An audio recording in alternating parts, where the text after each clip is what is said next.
Hello students, कल हमने क्या पढ़ा था बेटा? प्रीवियस लेक्चर के अंदर वेक्टर्स को स्टार्ट किया था हमने। आज उसी को आगे कंटिन्यू करेंगे हम। ठीक है, पोजीशन वेक्टर और यूनिट वेक्टर को पढ़ा था हमने तब। ठीक है, तो टुडे वी विल कंटिन्यू। आगे देखो, अगली डेफिनेशन जो आती है वेक्टर्स के अंदर, को इनिशियल वेक्टर्स।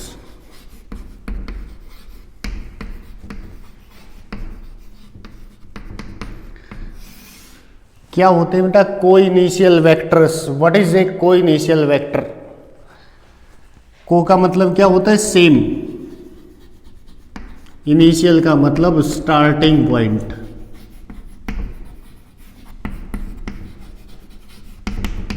ठीक।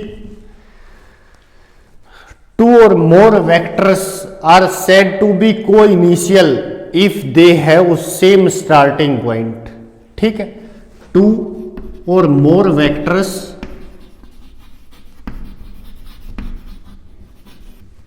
are said to be co-initial if they have same starting point।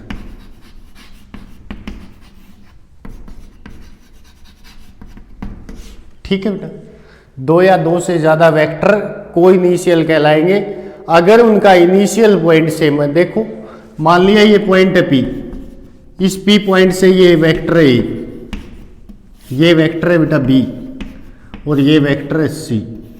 तो तीनों का स्टार्टिंग पॉइंट P है ना, तो ये तीनों के तीनों A B C आर को इनिशियल वेक्टर्स। ठीक है, अगली डेफिनेशन देखो, कोप्लेनर।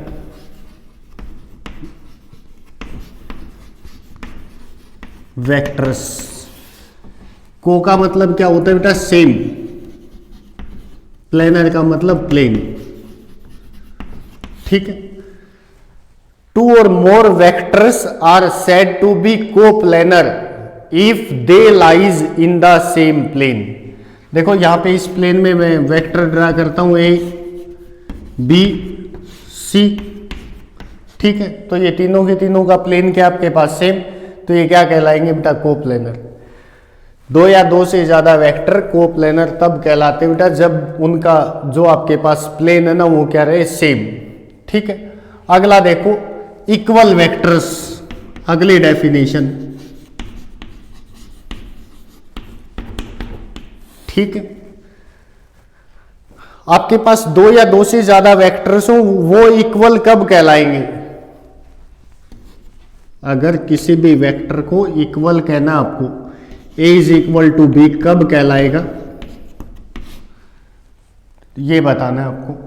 तो to or more vectors, two or more vectors are said to be equal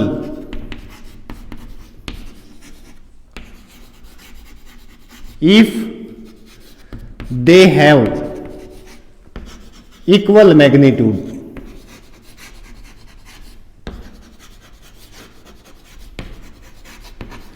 and same direction.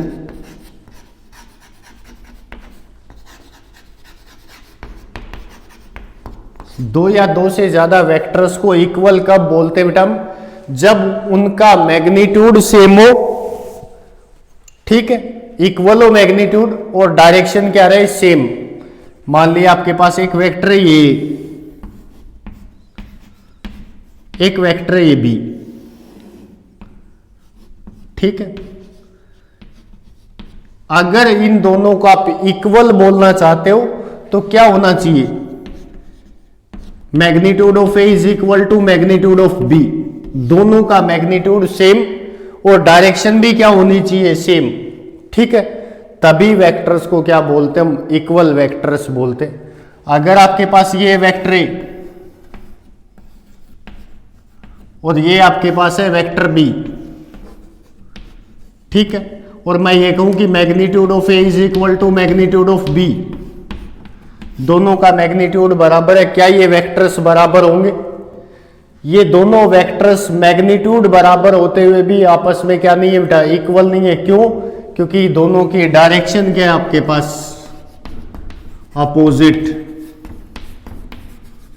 ठीक है, तो A is not equal to B, A vector is not equal to vector B, ये दोनों आपस में बराबर नहीं है, इक्वल नहीं है ये कभी भी। ठीक है, तो वेक्टर्स का मैग्नीट्यूड बराबर होने से वेक्टर्स बराबर नहीं हो सकते, उनकी डायरेक्शन भी क्या होनी चाहिए, सेम होनी चाहिए, तभी वेक्टर्स क्या होंगे, इक्वल होंगे आपस में। ठीक है, इसको फिर क्या लिखोगे आप, डायरेक्शन अपोजिट के लिए वेक्टर्स में माइनस साइन लिखते हैं। ए इज इक्वल टू, अगर मैग्नीट्यूड बराबर है तो माइनस ऑफ बी लिख सकते हैं इसको, अपोजिट डायरेक्शन हो, अपोजिट डायरेक्शन है, और मैग्नीट्यूड क्या आपके पास सेम, तो इसका ये मीनिंग है। ठीक है, दो वेक्टर्स अपोजिट डायरेक्शन में तो उनका मैग्नीट्यूड बराबर है, तो इस तरह से लिखा जाता है उनको, मैग्नीट्यूड सेम डायरेक्शन अपोजिट हो तो माइनस साइन लगाते हैं हम। ठीक है, उसके बाद देखो बेटा दो छोटी सी डेफिनेशन और,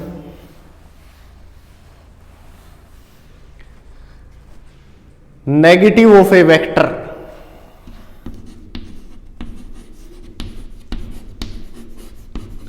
किसी भी वेक्टर के नेगेटिव का क्या मतलब होता है, अगर आपके पास ये वेक्टर है,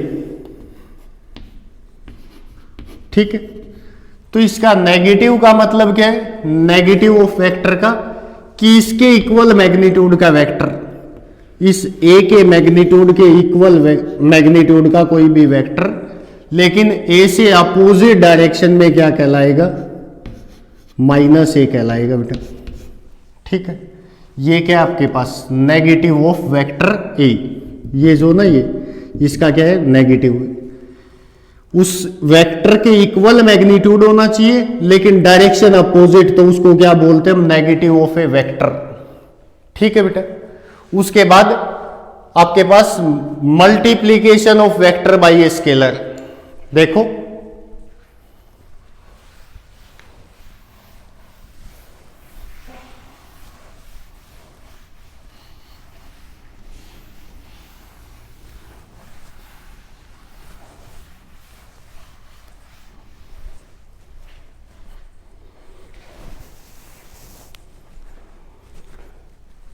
मल्टीप्लीकेशन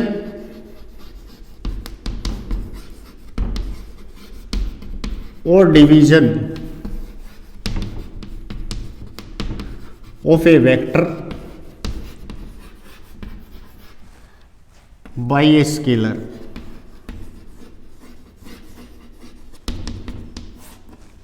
क्या होता है इसके अंदर, देखो अगर ये आपके पास वेक्टर ए है,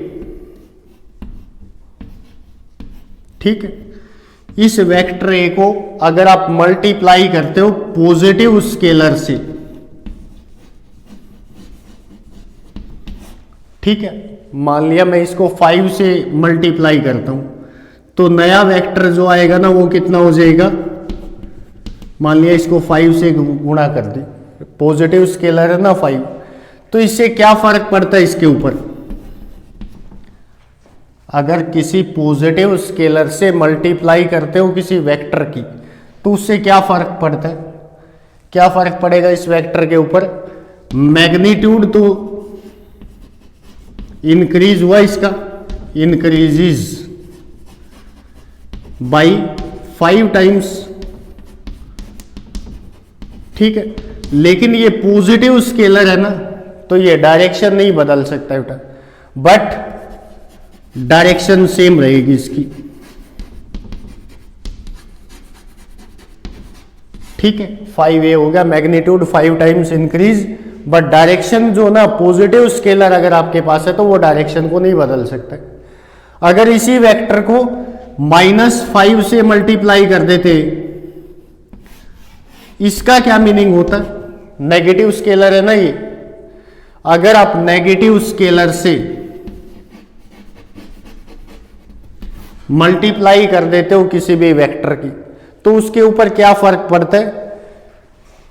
मैग्नीट्यूड तो वही 5 टाइम्स मैग्नीट्यूड लोगे तो मैग्नीट्यूड कभी भी नेगेटिव नहीं होता है। तो मैग्नीट्यूड जो होता है ना आपके पास, वो तो इंक्रीज हुआ 5 टाइम्स, लेकिन बेटा नेगेटिव से गुणा की ना, डायरेक्शन रिवर्स हो जाएगी इसकी, इसके बराबर, इससे 5 गुना मैग्नीट्यूड का वेक्टर अपोजिट डायरेक्शन में आ जाएगा, डायरेक्शन रिवर्सिस।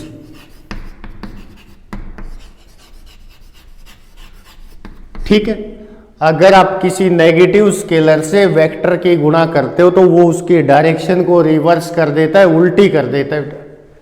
ठीक है, डिवीजन के अंदर भी यही है। मान लिया वेक्टर ए आपके पास है, इसको मैं 1/5 से मल्टीप्लाई कर दूं, क्या फर्क पड़ेगा? देखो 5 डिवीजन ही तो है ये। ठीक है, ए अपोन में 5 है ना, मैग्नीट्यूड घट जाएगा लेकिन पॉजिटिव है 5, पॉजिटिव है तो क्या रहेगा आपके पास? डायरेक्शन सेम रहेगी।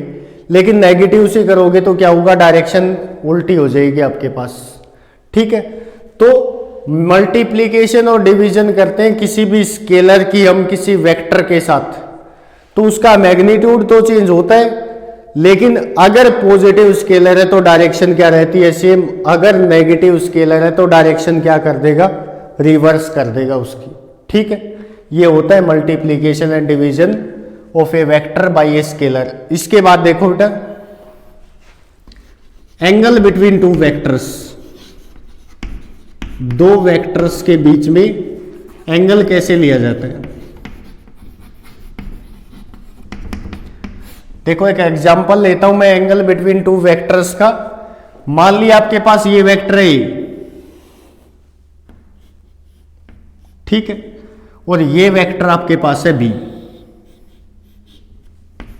ये ए ये बी, और इनके बीच का ये जो एंगल आपको गिवन है ये 120 डिग्री। क्या ये एंगल बिटवीन वेक्टर्स है? एंगल बिटवीन वेक्टर्स को कैसे लिया जाता है बेटा? जहां पे where tails of vector coincide,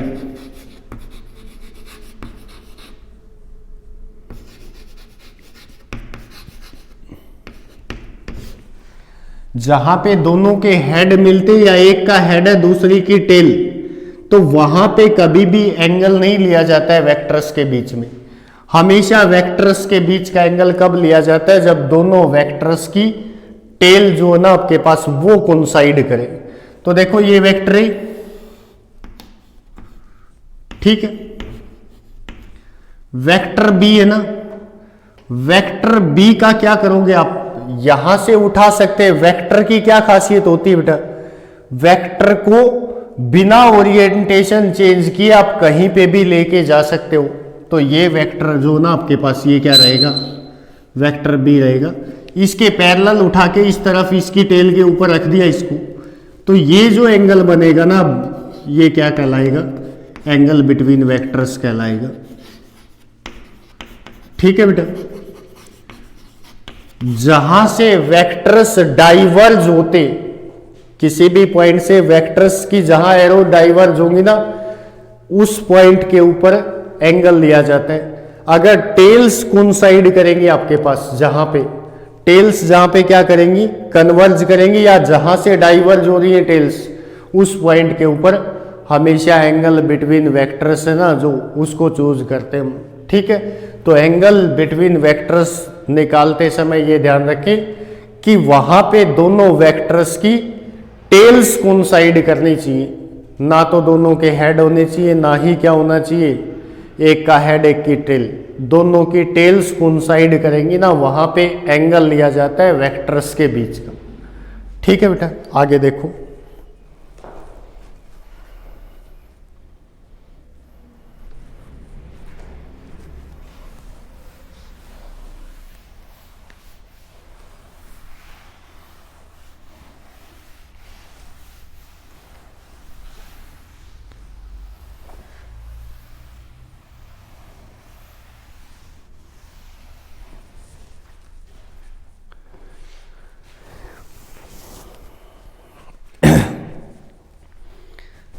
आगे देखो, अब हम किसके ऊपर प्रोसीड करेंगे कि दो वेक्टर्स का एडिशन कैसे करना है आपको, addition of vectors.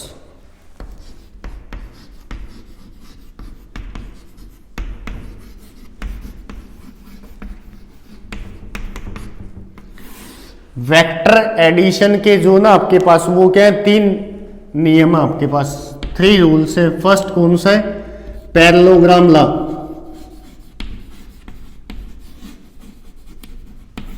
Of vector addition.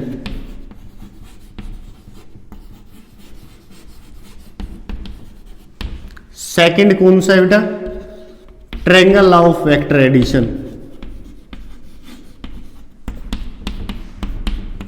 और थर्ड कौन सा है आपके पास, polygon law of vector addition. ये 3 नियम, ठीक है। अलग अलग तीनों को स्टडी करते हुए चलेंगे हम। देखो हमने अभी तक स्केलर के अंदर एडिशन फर्स्ट क्लास से पढ़ते आ रहे हैं। 5 + 7 कितना होता है, 12। ये जो एडिशन है ना, ये कौन सा है, स्केलर एडिशन। वेक्टर्स के अंदर 5 और 7 का जोड़ 12 के बराबर हो भी सकता है और ना भी हो, उसके लिए अलग से आपके पास क्या है, रूल्स है। उन रूल्स को डिस्कस करते हैं। सबसे फर्स्ट रूल जो आपके पास है ना, वो कौन सा है, parallelogram law of vector addition. देखो बेटा क्या होता है parallelogram law of vector addition, कि अगर आपके पास कोई भी दो वेक्टर ए और बी है, ठीक है, और वो पैरेललोग्राम की 2 साइड्स आपके पास है, ठीक है।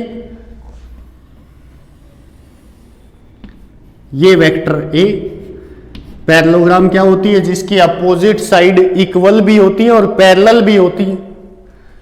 ये वेक्टर बी। अगर ये 2 वेक्टर्स किसी पैरेललोग्राम की साइड्स को रिप्रेजेंट कर रहे हैं, तो इसके इक्वल इसके पैरेलल दूसरी साइड क्या रहेगी आपके पास, ए। इसके इक्वल इसके पैरेलल साइड क्या रहेगी आपके पास, B.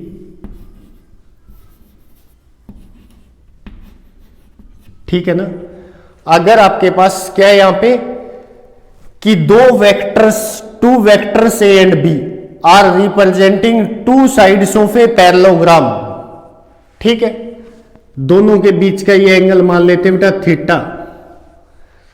Then according to parallelogram law of vector addition, जो डायगोनल होता है ना पैरेललोग्राम का, इस पैरेललोग्राम को मान लेते हम ए बी सी डी, ठीक है। तो इस पैरेललोग्राम का जो डायगोनल होगा आपके पास अपोजिट डायरेक्शन में, ये जो होगा ना, ये किसके बराबर होगा, ए प्लस बी के बराबर होगा। ये होता है parallelogram law of vector addition. If 2 vectors A and B are representing the 2 sides of a parallelogram, then the diagonal of parallelogram gives the value of A plus B. तो उस parallelogram का जो डायगोनल होगा ना आपके पास, वो आपको ए plus B की वैल्यू देगा।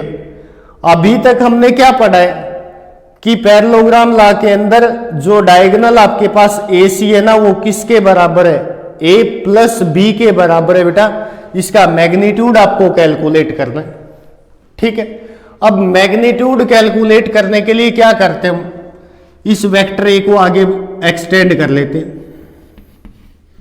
तो यहां पे इसके बराबर लोगे वेक्टर ए, यहां पे वेक्टर ए की क्या आ जाएगी, अगर इक्वल लोगे आगे बढ़ा के, तो क्या आ जाएगी आपके पास, टेल। वेक्टर बी की भी टेल है, दोनों के बीच का एंगल देखो कितना है, थीटा। यहां था वही रहेगा यहां पे भी। और यहां से परपेंडिकुलर ड्रा कर लेते, ये ई, ठीक है। अब हमें किसकी वैल्यू चाहिए, ए सी की। वही तो किसके बराबर है, ए प्लस बी के इक्वल है वो, वही तो रिजल्टेंट होगा, वही तो आपके पास ए और बी का जोड़ होगा। तो उसको निकालने के लिए क्या करोगे, अब यहां से इतनी कंस्ट्रक्शन करने के बाद ए सी की लंबाई निकालनी है ना, वही तो ए प्लस बी होगा। अब ए सी की लंबाई कैसे निकालोगे, in right angle triangle A C E, अगर बेटा पाइथागोरस थ्योरम का यूज करें हम तो क्या आएगा, AC का स्क्वायर या फिर AC is equal to root of किसके इक्वल आएगा, AE का स्क्वायर प्लस CE का स्क्वायर, यह आ जाएगा ना। AC is equal to root of AE किसके बराबर है बेटा, AB प्लस BE के बराबर है, AB प्लस BE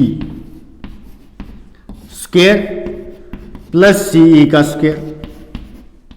ठीक है, अब यहां से आपको किसकी वैल्यू चाहिए AC निकालने के लिए, BE की और CE की। BE और CE कैसे निकालोगे, in right angle triangle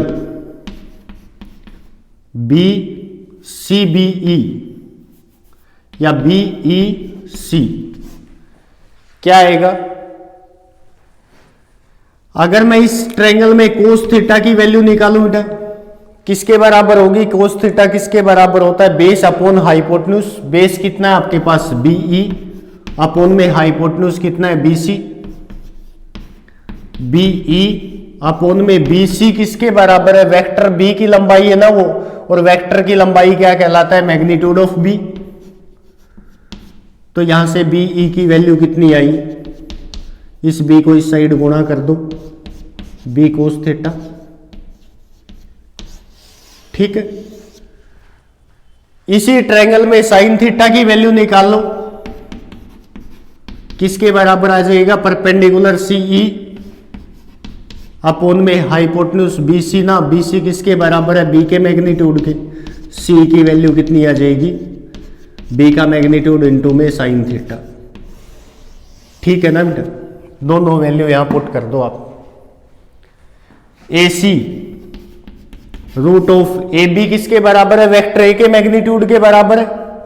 simply A का मैग्नीट्यूड A लिख देंगे हम यहां पे। इसका मतलब क्या है कि A का मैग्नीट्यूड ले रखा है आपने, तो AB किसके बराबर है, A BE किसके बराबर है आपके पास, B कोस थीटा स्क्वायर कर दो। CE किसके बराबर है, B साइन थीटा स्क्वायर करोगे तो B square sine square theta. ठीक है, AC is equal to whole square को खोल दो बेटा, क्या आएगा, A square plus B square cos square theta plus 2AB cos theta plus B square sine square theta. ठीक है, अब यहां से देखो B square cos square B square sine square, B square दोनों से common, sine square theta plus cos square theta की value 1, तो AC की वैल्यू कितनी आएगी, root of A square plus B square, यहां से ये 1 हो जाएगा प्लस 2AB कोस थीटा, ये AC की वैल्यू आएगी। ठीक है, AC की लंबाई ही तो किसके बराबर है, A प्लस B के, उसको क्या लिख लोगे बेटा, वेक्टर्स का जोड़ एक वेक्टर आएगा ना, और इस R को क्या बोलते हैं हम, A plus B is equal to R आया ना, this R is called resultant vector. ये R जो ना इनका रिजल्टेंट है, वेक्टर आएगा ये। रिजल्टेंट का मीनिंग क्या होता है कि पहले जो काम हम A और B से कर रहे थे ना, वो काम अब कौन कर देगा, R कर देगा। ठीक है, तो AC की जगह क्या पुट करोगे, R किसके इक्वल आया, A square plus B square plus 2AB cos theta. ये आपके पास दो वेक्टर्स का एडिशन का रिजल्टेंट का फॉर्मूला है। ठीक है, यही तो रिजल्टेंट है, इसका मैग्नीट्यूड ही तो किसके बराबर रहेगा, AC के। ठीक है, तो दो वेक्टर्स थीटा एंगल के ऊपर, उनके रिजल्टेंट का फॉर्मूला क्या होता है बेटा, root of A square plus B square plus 2AB cos theta. अब ये तो मैग्नीट्यूड आया ना, R तो एक वेक्टर है, वेक्टर है तो उसकी क्या चाहिए आपको, डायरेक्शन। मान लेते हम R A के साथ अल्फा एंगल बनाता है, अल्फा एंगल के ऊपर इंक्लाइंड है। Let R makes angle alpha with vector A, भाई वेक्टर ए के साथ एंगल निकाल देंगे ना, उसका कितना है, ये कह देंगे कि वो इतने डिग्री के ऊपर उसके साथ इंक्लाइंड है, तो वो क्या आ जाएगी, उसके डायरेक्शन आ जाएगी ना। अब ये एंगल कैसे निकालोगे आप, अल्फा कौन सी राइट एंगल ट्रायंगल का एंगल है आपके पास, ए सी ई का, तो in right angle triangle A C E. अब अल्फा निकालने के लिए क्या चाहिए बेटा, आर तो हमने निकाला है, अननोन था ये तो पता है हमें, और ये भी पता है, ये परपेंडिकुलर है, ये क्या है, बेस परपेंडिकुलर, और बेस में कौन सा ट्रिग्नोमेट्रिक रेशियो होता है, 10, तो डायरेक्शन के लिए किसका यूज करते हैं हम, tan थीटा का। एंगल कितना आपके पास इस ट्रायंगल के अंदर, tan अल्फा की वैल्यू निकाल दो आप किसके बराबर आएगा tan alpha, perpendicular upon base, perpendicular क्या आपके पास CE अपॉन में बेस क्या है बेटा AE, tan अल्फा। C तो किसके बराबर है, किसके इक्वल है C, B sin theta upon में AE किसके बराबर है, A plus AB plus B, और AB किसके बराबर है, A के, और वो किसके बराबर है, B कोस थीटा के। तो ये डायरेक्शन ऑफ रिजल्टेंट का फॉर्मूला आपके पास है बेटा, ठीक है। दोनों फॉर्मूले मोस्ट इंपोर्टेंट है आपके पास, बहुत सी जगह पे यूज करेंगे फिजिक्स में हम। डायरेक्ट फॉर्मूले याद रखने, resultant of two vectors A square plus B square plus 2ab cos theta और पूरे का रूट। Direction of resultant tan alpha बराबर b sin थीटा अपॉन में a plus B cos theta, ठीक है ना। ये आपके पास है parallelogram law of vector addition, ठीक है। आगे देखो बेटा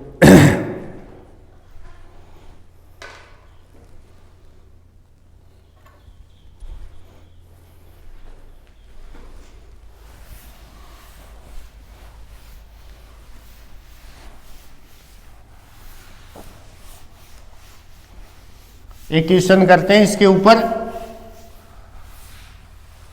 देखो अगर आपको कहे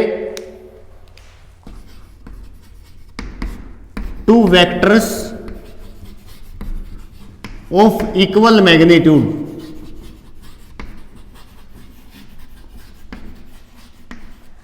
आर इंक्लाइंड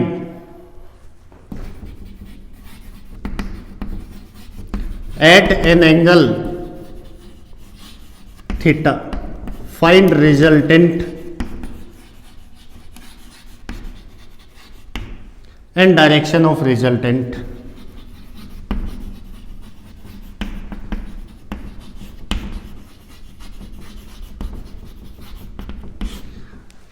क्या है आपके पास, दो वेक्टर्स है इक्वल मैग्नीट्यूड के थीटा एंगल के ऊपर, तो उनका रिजल्टेंट कितना आएगा और उसकी डायरेक्शन क्या आएगी।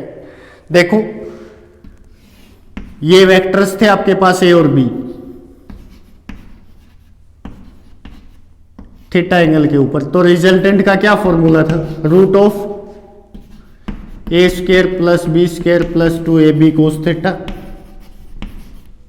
ठीक है ना। अब क्या कह दिया कि दोनों का मैग्नीट्यूड सेम है आपके पास। अगर ये वेक्टर है ना आपके पास है, इसका मैग्नीट्यूड और बी का मैग्नीट्यूड सेम आपके पास है, तो इसका मैग्नीट्यूड भी कितना होगा, ये दोनों के बीच का एंगल कितना है बेटा, थीटा। अब क्या आएगा R is equal to root of B की जगह ये पुट कर दो बेटा यहाँ पे, क्योंकि बी का मैग्नीट्यूड ए के बराबर है, तो कितना आ जाएगा a square plus 2a square cos theta आ जाएगा। ये कितना हो गया, 2a square plus 2a square cos theta, 2a square common बेटा, R is equal to 1 plus cos theta. इसका फॉर्मूला क्या होता है, 1 प्लस कोस थीटा का ट्रिग्नोमेट्री में हाफ एंगल में बदलोगे इसको 2, अगर प्लस है तो प्लस कोस में ही रहेगा, कोस स्क्वायर इस एंगल का आधा कर दो बेटा थीटा बाई 2, इसके बराबर होता है, ये ट्रिग्नोमेट्री में पढ़ना है। R is equal to 2a² into में 1 प्लस कोस थीटा को ये लिख दो 2 कोस स्क्वायर थीटा बाई 2। अब देखो यहां से 2 इंटू 2 4 का रूट करोगे कितना आ जाएगा, रूट से बाहर निकालोगे तो 2a² को रूट से बाहर निकालोगे a, कोस स्क्वायर को बाहर निकालोगे कोस ऑफ थीटा बाई 2। ये आपके पास रिजल्टेंट का आंसर होगा दो इक्वल वेक्टर्स का। डायरेक्ट फॉर्मूला याद रखना ये, ठीक है, resultant of two equal vectors.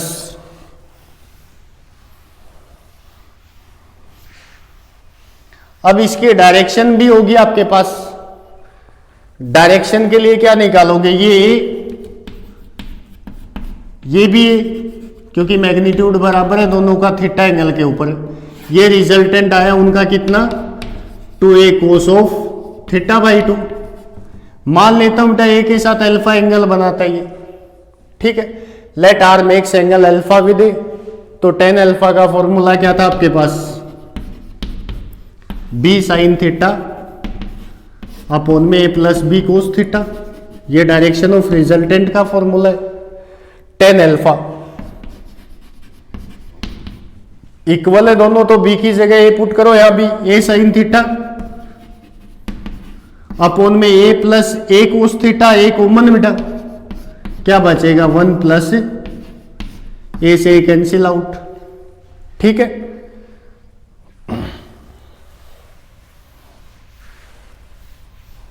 अब यहां पे एक फॉर्मूला हो रहेगा आपके पास, हाफ एंगल में तोड़ के लिखते हैं साइन 2 थीटा को 2 sine theta cos theta, angle का हाफ कर देते हैं।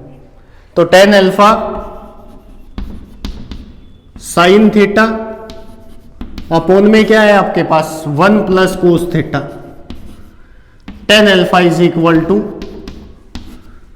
साइन थीटा, क्या लिख दोगे इसके अकॉर्डिंग, यहां साइन थीटा है तो 2 साइन, इस एंगल का हाफ ना, यहां पे 2 थीटा था तो यहाँ थीटा है तो कितना होगा theta by 2 cos of theta by 2। 1 plus कोस का अभी बताया था क्या होता है 2 कोस स्क्वायर थीटा बाई 2, 2 से 2 कैंसिल आउट, एक कोस थीटा बाई से 2 से एक cos theta by 2 cancel out. tan alpha sine theta by 2 cos theta by 2 क्या आ जाएगा tan थीटा बाई 2। दोनों tan बराबर कब होंगे बेटा, ट्रिग्नोमेट्रिक रेशियो अल्फा किसके बराबर हो थीटा बाई 2 के, तो ये वैल्यू कितनी आई, तो ये भी कितनी आएगी। तो यहां से क्या कह सकते हम, the resultant of two equal vectors always bisect the angle between vectors.